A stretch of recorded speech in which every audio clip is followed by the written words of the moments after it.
Bom, pastor João Luiz, aquilo que você falou, a gente, 4 anos de idade, se criamos praticamente dentro da igreja. Meu pai era um homem muito rígido, né, concernente a isso. Quando ele estava na igreja, Deus o livre, para ele tudo era pecado.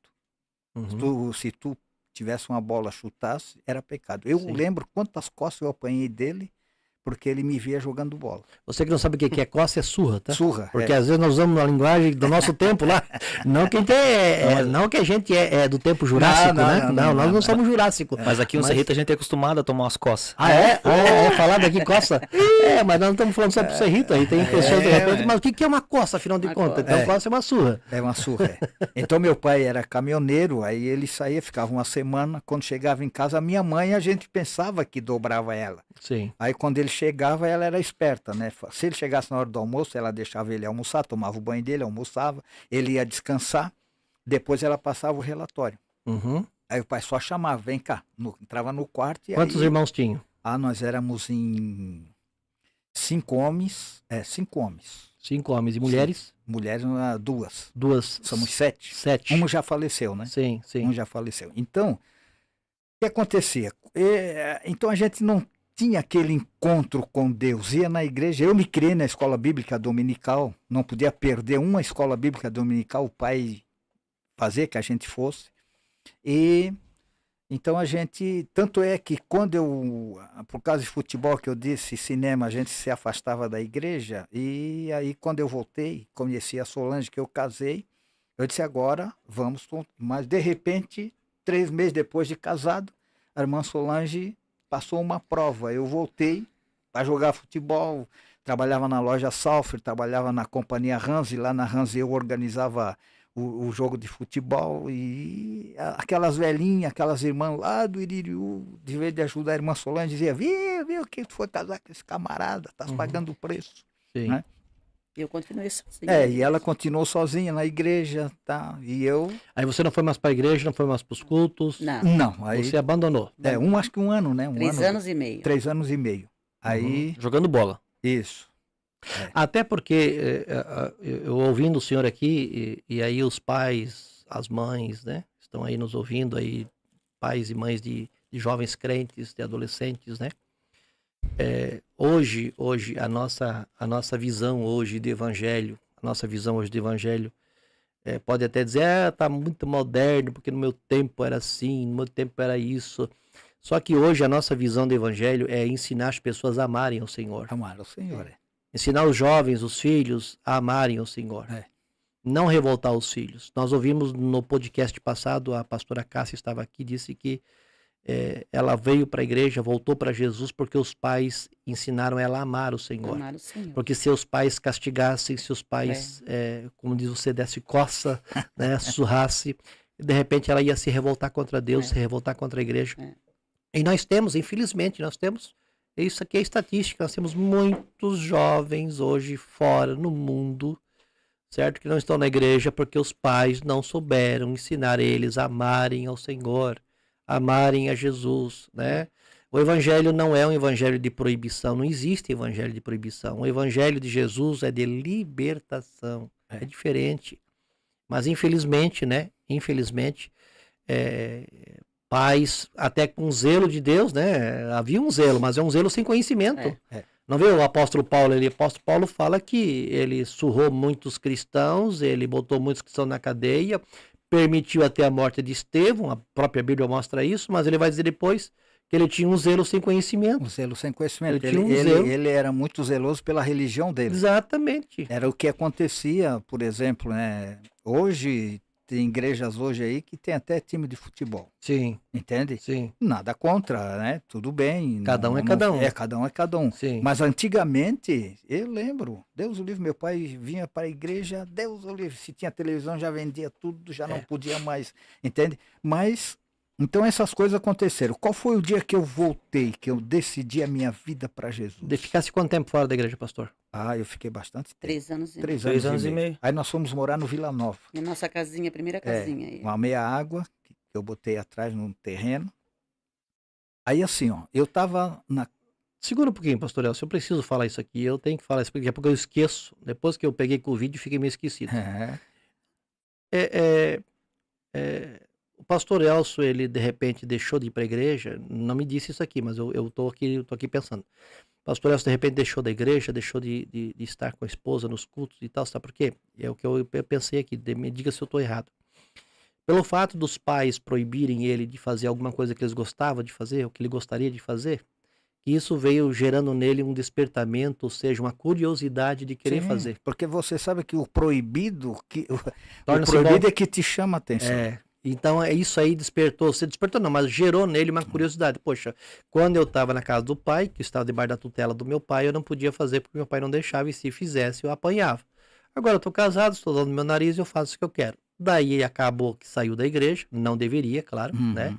Mas também porque a visão do evangelho era uma outra visão, né? Era uma outra visão, aquele zelo sem conhecimento, né? Isso. Não estou aqui recriminando seu pai, de maneira alguma, e nenhum dos pais estou recriminando. Cada um educa a família da maneira que acha que tem que ser educado. Justamente, nem eu recrimino ele, sabe? Então. De maneira nenhuma. Só que o importante é você ensinar o teu filho a amar o Senhor. Porque eu sei que o zelo dele é que ele queria ver todos na igreja. Medo de perder os filhos do mundo. De perder isso. E aí ele usava um zelo descontrolado, né? Isso descontrolado, sem conhecimento, né? Então isso levou o pastor Elcio, acabou saindo da igreja, né? E ficou um tempo fora, graças ao bom Deus, que Deus poupou, Deus não permitiu que ele fosse para a eternidade, né? Não. E ele, depois de 3 anos e meio ele retorna. E aí, pastor Elcio? Aí um dia eu estava na companhia Hanse, trabalhando aquele dia. Você conheceu, né? O falecido Osmarino Cardoso. Demais. Dos Pinheiros. Esse foi um instrumento que Deus usou para que eu voltasse para a igreja.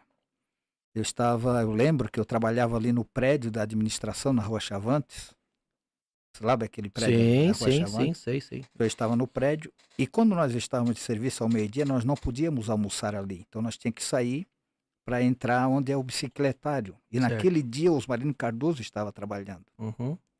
Eu peguei o meu alimento, né, que a empresa trazia, e fui lá almoçar na guarita que ele estava trabalhando. Eu tirei, abri, estava comendo, e eu vi que ele vinha na porta e olhava para mim. Eu já fiquei, eu digo, o que esse camarada quer comigo? E eu tinha jogo marcado naquele dia que eu ia jogar. Sim. Ia jogar, eu organizei o jogo, tudo, ia jogar. E, de repente, ele saiu, continuei comendo um pouquinho, de repente, ele volta, caiu ali o fone, só ajeitar ele ali, isso é normal, acontece. Ele volta. Sim. Ele volta, né? E quando ele volta com 2 lágrimas nos olhos. E ele disse, e eu estava comendo, parei de comer. Ele disse, maninho, eu tenho que te dizer o que o Senhor me manda dizer para ti agora. Ele disse, quando terminar o expediente, volta para tua casa, vai para tua casa, chega em casa, peça perdão para tua esposa de tudo que tu fez. Uma coisa que eu fiz, o quê? Que eu saí da igreja para jogar futebol, que ela não queria. Pede perdão para ela. Se ela não estiver em casa, tu vai para dentro do teu quarto, dobra o joelho, ora a Deus e volta. Porque eu não quero que aconteça com um da minha família o que vai acontecer contigo se tu não fizeres isso. Olha. Eu cheguei, terminei, nem comi mais direito. Deixei a marmita, deixei a comida ali. E não era nem tanto pelo futebol que poderia acontecer algo ruim com você, mas pelo fato de você ter deixado a igreja por causa do futebol. Você trocou a igreja. Porque Deus tinha um projeto na minha vida. Trocou a tua fé pelo futebol. Porque Deus tinha um projeto. Sim. Quando eu pedi ela, eu disse, eu sei que tu tens um chamado. Sim. Eu era que nem Pedro, eu não era convertido, eu era convencido. Sim. Não tive aquele encontro com Deus. Real, verdadeiro. Real, verdadeiro. Sim. Isso, eu sei que isso foi em janeiro, dia 22 de janeiro de 86. Quando você deixou da igreja, você casou com ela, tal certinho, mas ali você já tinha tido encontro com Deus.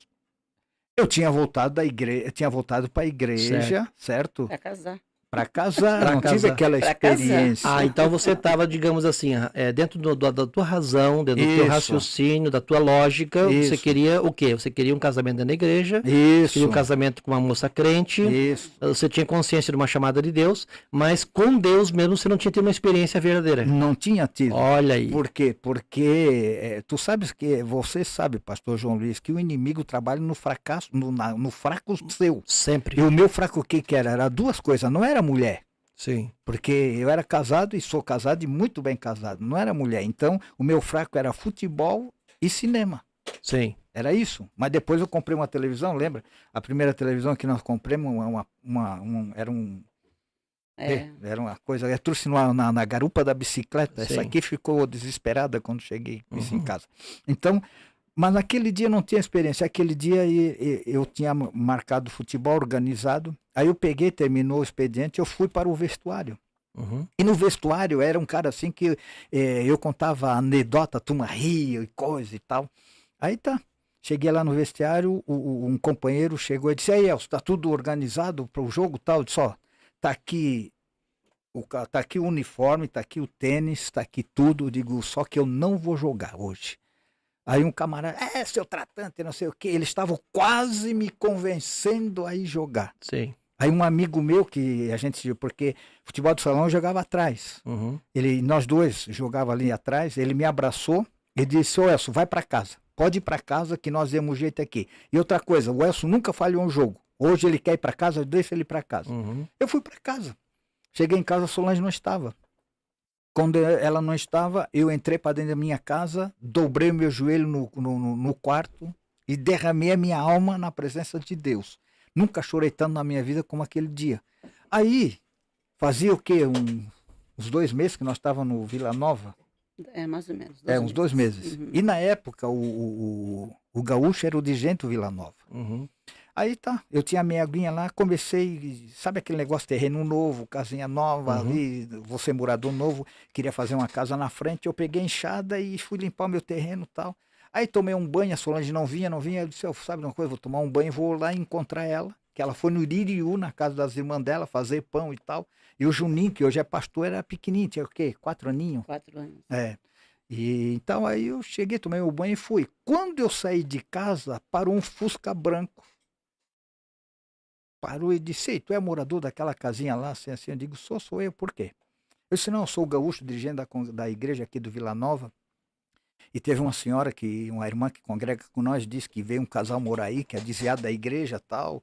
E eu digo: não, somos nós, faz uns 2 meses que nós temos aqui e tal. Só que hoje Deus falou comigo na empresa, assim, tal.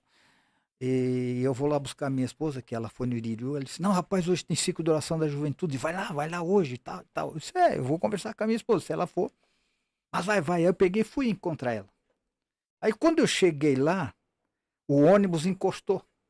Quando encostou, saltou ela e o Juninho, o Júnior, né? Aí ela com o pacote, com pão e tudo, tal. Eu disse: ô Solange, assim, hoje aconteceu na empresa, assim, tal. E o dirigente da igreja foi ali falar conosco e vamos ali no ciclo de oração do jovem. Ela disse: não, eu estou cheio de bolsa, tal. Não, vamos lá, tem que ser hoje, não sei o que, tal.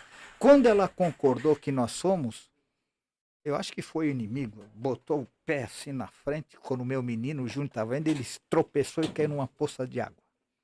E sujou toda a roupa dele, assim, tal. A Solange disse: não, agora eu não vou. Eu digo: não, nós vamos sim. Peguei e me entremos.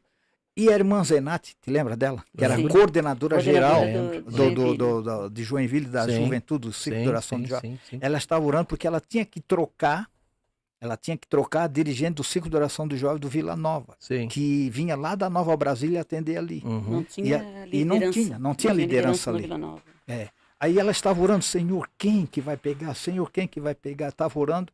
E isso ela testemunhou. Aí quando eu abri a porta, que na época era horário com a porta fechada.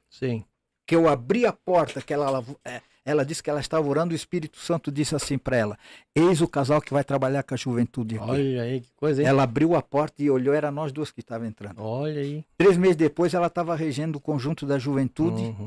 E uns 9 anos trabalhamos com trabalhamos como eu e ela como líder. Eu era líder de jovens e ela regendo o conjunto. Saímos para ir fazer obra missionária.